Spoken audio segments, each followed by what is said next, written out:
In this practice, we'll focus on end range strength in our muscle actions. To engage at the end of the range is a big part of the practice in yoga. We'll work on that end range strength in this practice. We'll start standing.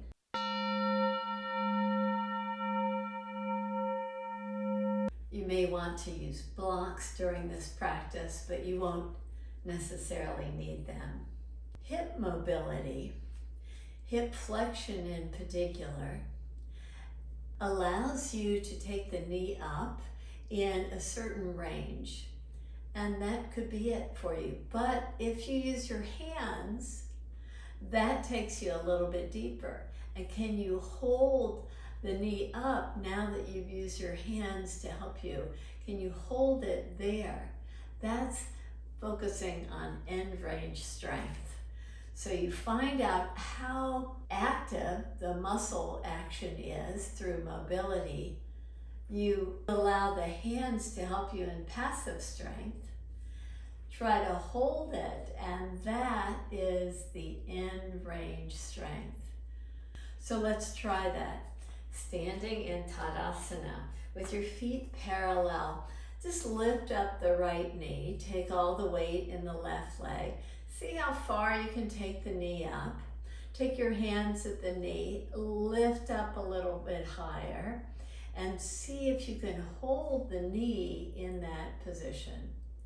Release the right foot down. Let's try it with the left. As you root down through the right foot, lift up your left leg. Draw the knee in as much as possible on its own strength before lifting up maybe a little bit higher, and hold that action. Release the knee down. Now we'll try a similar action in all fours position. You may want to use blocks or not. Have your knees about hip distance apart. If you're using blocks, lift up in their tallest position. Step your right foot forward. Lift your right toes up and spread your toes.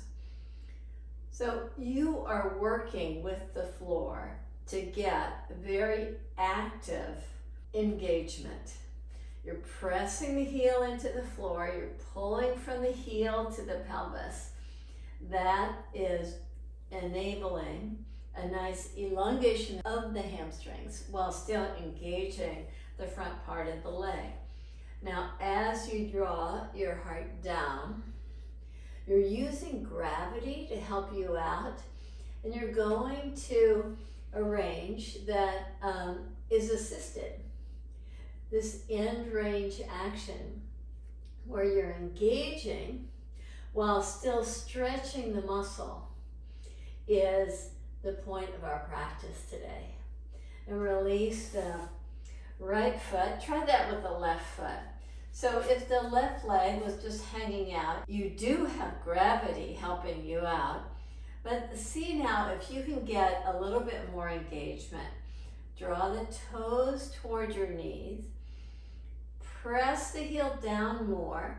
Hug in. Draw from the heel all the way to the pelvis so you can actually feel the engagement of the muscles. Now draw down again. You're letting gravity help you out with flexibility. But with that engagement, you're able to explore that end range strength in the pose. Now inhale, rise up. Both of those examples were examples of hip flexion where you discover your mobility first and then applying either gravity or with the use of your arms, you had help to make the joint more flexible and held the pose. Now let's try from a high lunge to work from hip extension to hip flexion. and focus on end range strength. From Tadasana, step your right foot back. Just balance yourself here. See if you can draw the pelvis down toward the earth and get nice hip extension with the back right leg. From the strength of the standing left leg, bow forward so the left leg becomes a little bit more weight bearing so that you can take your weight off the right and lift up the right. And again, just discover that mobility at that end range. Take your hand to the knee, lift it higher. Maybe you can twist and turn your spine so that you're reaching your right hand out. Just getting this nice fullness. Come out of the pose by releasing your right foot down. In the same way, try stepping your left leg back to a high lunge. Balance yourself here. Drop into the pose a little bit more. Bow forward so the right leg becomes more weight bearing. And if coming to a balanced pose on one leg doesn't work that well for you, just step to the earth before lifting up and find that end range by assisting the knee to lift up as you come to a nice twist here. You hold the pose and you release the left foot down. We'll do that again, taking the right leg back. So step the right foot back and get this nice feeling of hip extension. Bow forward. Now create lightness on the right leg. Lift your right leg up as far as possible. Now you can use your hand to get even greater flexibility. You can reach your right hand back, open your chest, release your right foot down. With the left leg lifted, step back, come to a high lunge. Just settle into the pose first, keeping a nice strength and a nice engagement in the back leg, as well as, of course, the weight bearing of the front leg. Step your left foot forward, lift up. Find if you can come just a little bit further in the lift of the knee as you open the chest. Maybe you can turn your gaze and release your left foot down. One more time. From Tadasana, step your right foot back. Come to a high lunge. Balance yourself. See if you can get the left thigh a little bit more parallel to the earth. Keep a nice lifting quality on the right heel. Bow forward so that you can transfer the weight and trust in the left leg as you lift up. Find a nice fullness in your twist. Release your right foot down. Tadasana with your feet parallel.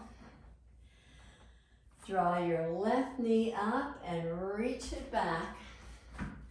Balance yourself here. Bow forward.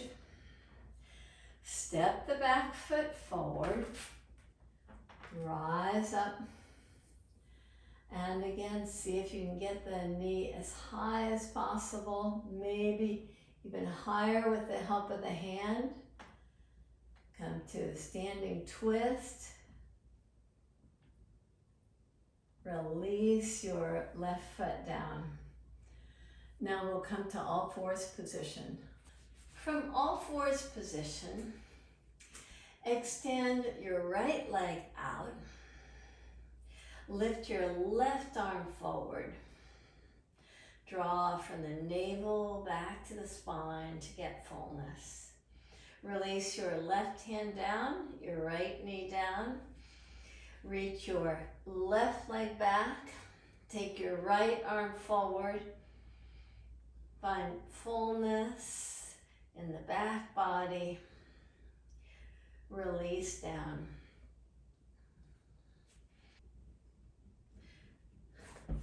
Now we'll work a little bit more on in-range strength from a plank position.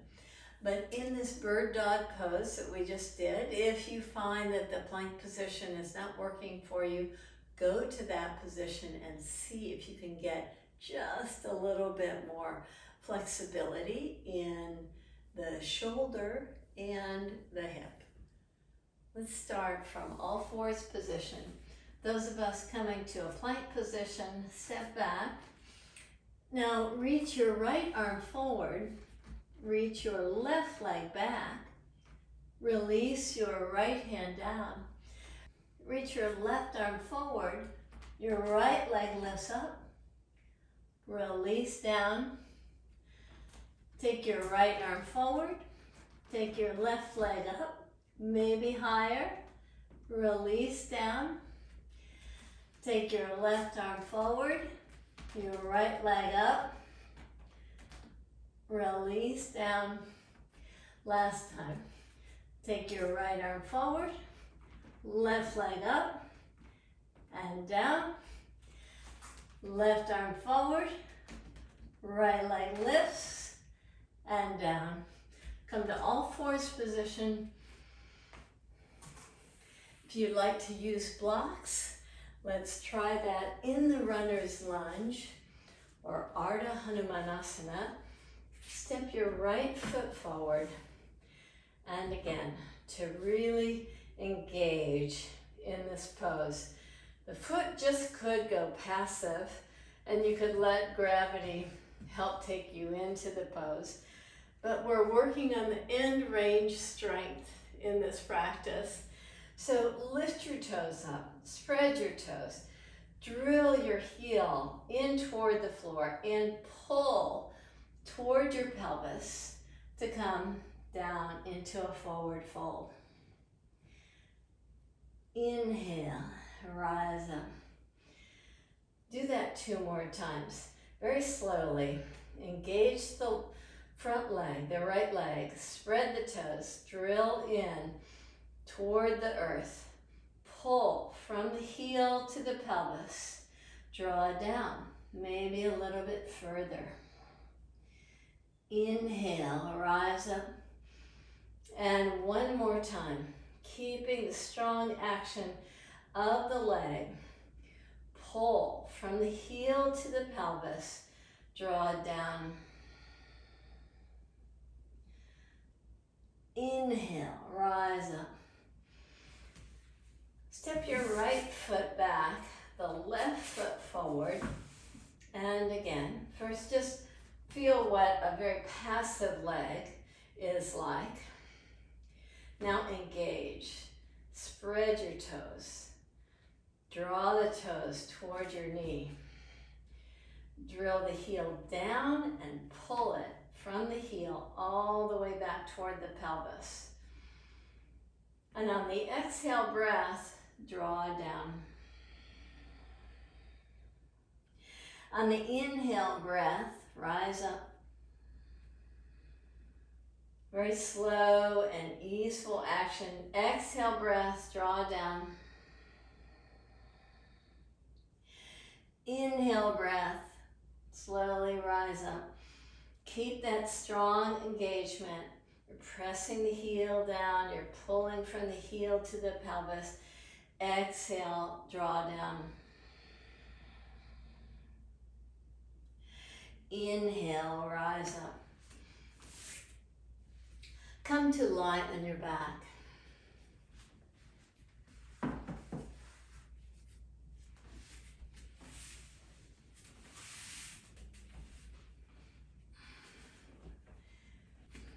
With your feet planted and hip distance apart, slowly move the right foot up to a straight right leg.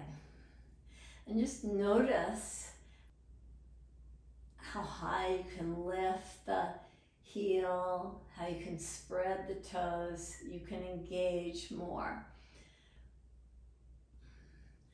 Now, can you engage in this range of mobility? If you were to do a passive movement, meaning hands behind the thigh, can you take yourself deeper into the pose? And now as you free your hands, can you hold that position? Can you hold that position as you extend your left leg? A little bit more challenging. Now bend your right knee. Plant your right foot, bend your left leg, and plant your left foot. Just pause there. And check this out with your other leg. First, lift your leg up and just find out that end range when you're not getting the assistance of your hands. Where can you easily take the heel on its own power?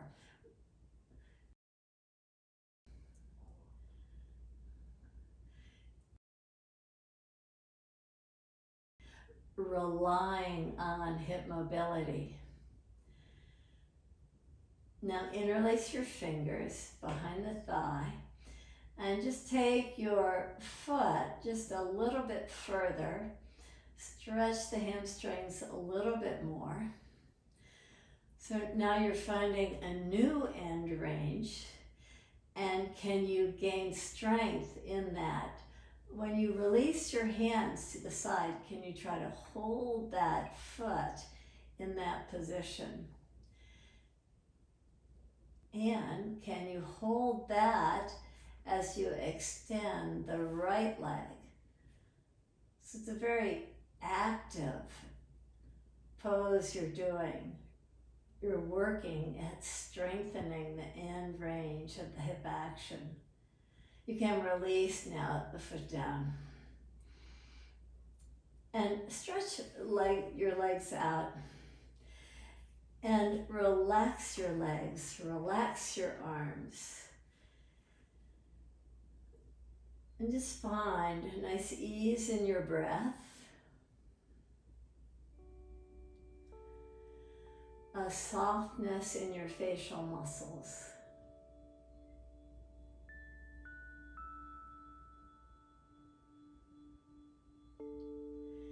In your yoga practice, when you explore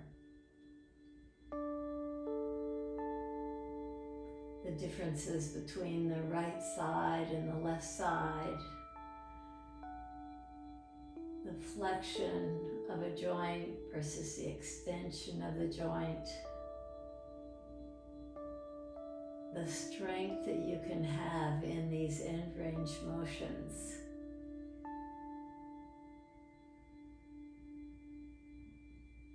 It takes you to a new understanding in your practice.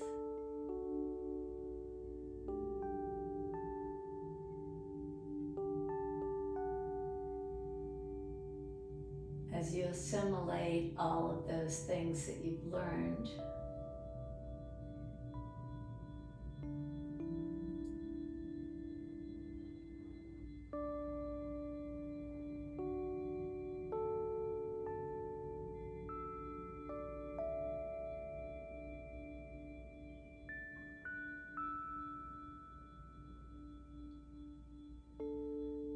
soften your facial muscles.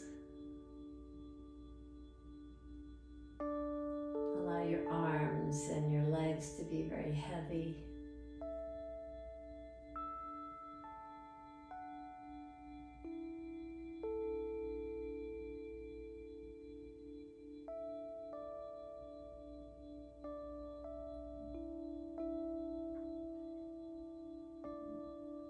Have an ease, just a natural rhythm to the in-breath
Thank you for joining me in the practice.